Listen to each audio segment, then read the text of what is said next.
आकाशवाणी गोरखपुर से प्रादेशिक समाचार।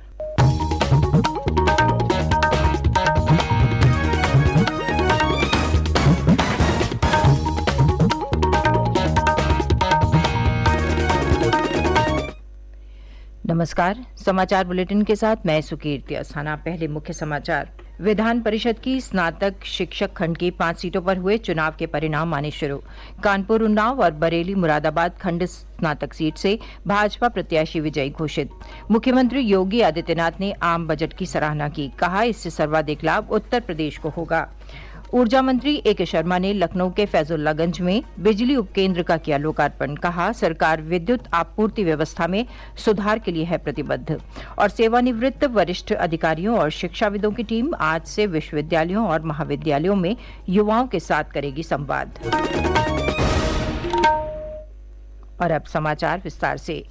प्रदेश में विधान परिषद की स्नातक और शिक्षक खंड की 5 सीटों पर हुए चुनाव के परिणाम आने शुरू हो गए हैं। कानपुर, उन्नाव खंड स्नातक सीट से भाजपा प्रत्याशी अरुण पाठक विजयी हुए हैं। वहीं कानपुर खंड शिक्षक सीट से निर्दलीय प्रत्याशी राज बहादुर सिंह चंदेल आगे चल रहे हैं। बरेली मुरादाबाद खंड स्नातक सीट से भाजपा प्रत्याशी जयपाल सिंह व्यस्त विजयी हुए हैं। उन्होंने सपा प्रत्याशी शिव प्रताप यादव को 51,000 से अधिक मतों के अंतर से हराया। श्री व्यस्त ने लगातार तीसरी बार एमएलसी चुनाव में जीत दर्ज की है। गोरखपुर फैजाबाद खंड स्नातक सीट पर 7 चरणों की मतगणना पूरी हो चुकी है। यहां से भाजपा प्रत्याशी देवेंद्र प्रताप सिंह आगे चल रहे हैं। उन्हें अब तक 46,600 से अधिक वोट प्राप्त हुए हैं, जबकि दूसरे स्थान पर चल रहे सपा के करुणाकांत मौर्य को 30,900 से अधिक मत प्राप्त हुए हैं। इस सीट पर अंतिम चरण की मतगणना जारी है। इलाहाबाद झांसी खंड शिक्षक सीट से भाजपा प्रत्याशी बाबूलाल तिवारी अपने निकटतम प्रतिद्वंदी निर्दलीय सुरेश त्रिपाठी से आगे चल रहे हैं। राज्य की 3 खंड स्नातक सीटों गोरखपुर फैजाबाद, कानपुर और बरेली मुरादाबाद तथा 2 खंड शिक्षक सीटों इलाहाबाद झांसी और कानपुर में 30 जनवरी को मतदान हुआ था। मुख्यमंत्री योगी आदित्यनाथ ने केंद्रीय वित्त मंत्री निर्मला सीतारमण द्वारा लोकसभा में पेश किए गए आम बजट की सराहना करते हुए कहा कि इससे उत्तर प्रदेश को अत्यधिक लाभ होगा। लखनऊ में अपने सरकारी आवास पर कल प्रेस वार्ता को संबोधित करते हुए मुख्यमंत्री ने कहा कि अमृतकाल के पहले बजट में केंद्र सरकार ने विकसित अर्थव्यवस्था की बुनियाद रखने का ब्लू प्रिंट दिया है। उन्होंने कहा कि देश के 75वें आम बजट में प्रधानमंत्री नरेंद्र मोदी की मंशा के अनुरूप ईज ऑफ लिविंग पर जोर दिया गया है। श्री योगी ने बजट को सर्वस्पर्शी और समावेशी बताते हुए कहा कि इसमें समाज के सभी वर्गों का ख्याल रखा गया है। उन्होंने कहा कि सरकार ने बजट में 7 प्राथमिकताएं तय की हैं, जिन्हें सप्तऋषि कहा गया है। मुख्यमंत्री ने कहा कि अंत्योदय की परिकल्पना और बुनियादी ढांचे का विकास बजट के केंद्र में है। उन्होंने कहा कि बजट में 50 नए हवाई अड्डे विकसित करने की भी घोषणा की गई है, जिसका सर्वाधिक लाभ उत्तर प्रदेश को होगा। मुख्यमंत्री ने कहा कि प्रदेश सरकार राज्य में उच्च स्तरीय सड़कों के निर्माण के लिए लगातार प्रयासरत है। उन्होंने कहा कि उत्तर प्रदेश ने सर्वाधिक एक्सप्रेसवे बनाने के प्रस्ताव केंद्र सरकार को भेजे हैं। बजट में युवाओं के लिए किए गए उपायों का जिक्र करते हुए मुख्यमंत्री ने कहा कि उत्तर प्रदेश सर्वाधिक आबादी वाला राज्य है। उन्होंने कहा कि केंद्र सरकार ने नई घोषणाओं के माध्यम से रोजगार के अवसर सृजित करने पर जोर दिया है। इसका लाभ प्रदेश के युवाओं को होगा। स्वास्थ्य क्षेत्र के लिए बजट में किए गए उपायों के बारे में मुख्यमंत्री ने कहा कि 150 से अधिक नर्सिंग कॉलेज के निर्माण से प्रदेश में कुशल पैरामेडिकल स्टाफ की कमी को पूरा करने में मदद मिलेगी। उन्होंने कहा कि प्रदेश में 28 नए नर्सिंग कॉलेज खुलेंगे। श्री योगी ने कहा कि राज्य में बड़ी संख्या में मेडिकल कॉलेज का निर्माण किया गया है। उन्होंने कहा कि नर्सिंग कॉलेज से शिक्षित पैरामेडिकल स्टाफ को प्लेसमेंट की गारंटी मिलेगी। कृषि क्षेत्र के लिए बजट में की गई घोषणाओं के बारे में मुख्यमंत्री ने कहा कि सरकार ने कृषि क्षेत्र को उन्नत बनाने और किसानों की आय में वृद्धि के लिए कई घोषणाएं की हैं। मुख्यमंत्री ने कहा कि बजट में प्राकृतिक खेती को बढ़ावा देने के उपाय किए गए हैं। प्रादेशिक समाचार आप आकाशवाणी गोरखपुर से सुन रहे हैं। ये समाचार बुलेटिन हमारे YouTube channel AIR news Gorakhpur और ट्विटर हैंडल AIR News_GKP पर भी उपलब्ध है। ऊर्जा मंत्री ए.के. शर्मा ने कल लखनऊ के फैजुल्लागंज में लगभग 9 करोड़ 87 लाख रुपए की लागत से निर्मित विद्युत उपकेंद्र का लोकार्पण किया। इससे फैजुल्लागंज क्षेत्र के लोगों को लो वोल्टेज और ब्रेक डाउन की समस्या से राहत मिलेगी। इसके साथ ही नए विद्युत उपकेंद्र से 5,000 लोगों को अतिरिक्त नए कनेक्शन मिलेंगे। इस अवसर पर ऊर्जा मंत्री ने कहा कि विद्युत व्यवस्था में सुधार करते हुए ट्रांसफार्मर फीडर की क्षमता बढ़ाई जा रही है। जर्जर लाइनों व खंभों और लकड़ी के पोल हटाए जा रहे हैं। उन्होंने विद्युत व्यवस्था के सुचारू संचालन के लिए लोगों से प्रतिमाह बिल जमा करने तथा अपने आसपास होने वाली विद्युत चोरी को रोकने में मदद की अपील की। ऊर्जा मंत्री ने कहा कि उपभोक्ताओं को समय पर विद्युत संबंधी जानकारी देने और उनकी समस्याओं के त्वरित निस्तारण के लिए 1 फरवरी से विद्युत उपभोक्ता पहचान और समाधान पखवाड़ा अभियान चलाया जा रहा है। प्रदेश के सभी विद्युत उपकेंद्रों पर सुबह 8 बजे से रात 8 बजे तक उपभोक्ता जाकर अपना मोबाइल नंबर और ईमेल आईडी अपडेट करा सकते हैं।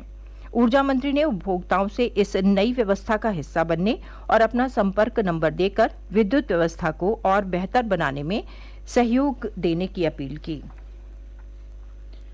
प्रदेश के नगर विकास मंत्री ए के शर्मा ने सभी नगरीय निकायों में सूखे और गीले कचरे को घर घर जाकर एकत्र करने के लिए 1 फरवरी से 31 मार्च तक 3 चरणों में चलने वाले राज्यव्यापी अभियान की शुरुआत की।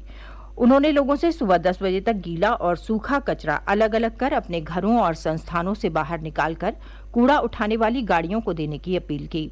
इस दौरान उन्होंने डोर टू डोर कूड़ा कलेक्शन करने वाली 20 गाड़ियों को हरी झंडी दिखाकर रवाना भी किया। साथ ही होम कंपोस्टिंग को प्रोत्साहित करने के लिए लखनऊ की 10 महिलाओं को होम कंपोस्टर भी प्रदान किए। ये होम कंपोस्टर मात्र 15 दिनों में किचन के कचरे को खाद में परिवर्तित कर देते हैं। मुख्य सचिव दुर्गा शंकर मिश्र ने कहा कि राज्य सरकार की विभिन्न योजनाओं और नीतियों से युवाओं को परिचित कराने के लिए सेवानिवृत्त वरिष्ठ अधिकारियों और शिक्षाविदों की टीम आज से 5 फरवरी तक विभिन्न विश्वविद्यालयों और महाविद्यालयों में युवाओं से संवाद करेगी और रोजगार से जुड़ी उनकी जिज्ञासाओं का समाधान करेगी। ये टीम युवाओं को यूपी ग्लोबल इन्वेस्टर समिट की उपयोगिता के बारे में भी जागरूक करेगी। कल वीडियो कॉन्फ्रेंसिंग के माध्यम से सभी मंडलायुक्तों और जिलाधिकारियों के साथ समीक्षा बैठक में मुख्य सचिव ने कहा कि ये टीम प्रदेश में पूंजी निवेश की योजनाओं की जानकारी देने के साथ ही युवाओं के कल्याण के लिए संचालित योजनाओं से भी उन्हें परिचित कराएगी, ताकि अधिक से अधिक युवा इन योजनाओं से लाभान्वित हो सकें।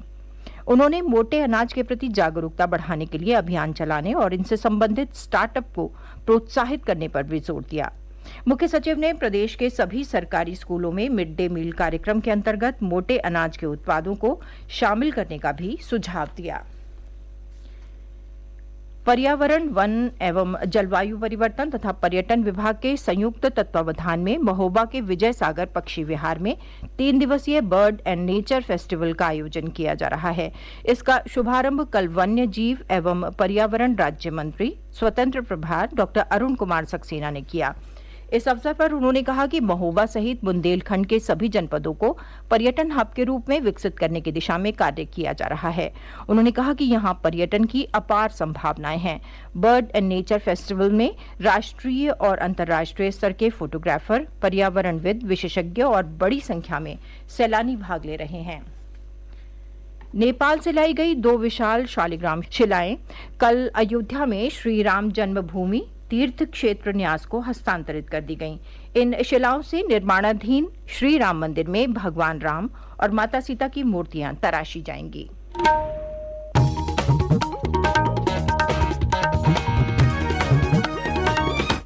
और अंत में इस बुलेटिन के मुख्य समाचार एक बार फिर।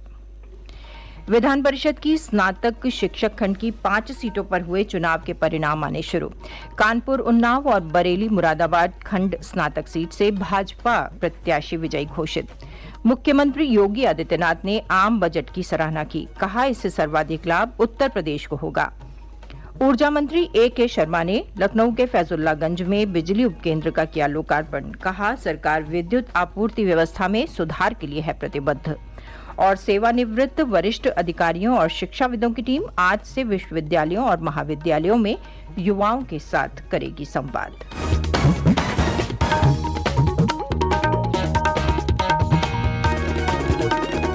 इसके साथ ही समाचार बुलेटिन समाप्त हुआ। नमस्कार।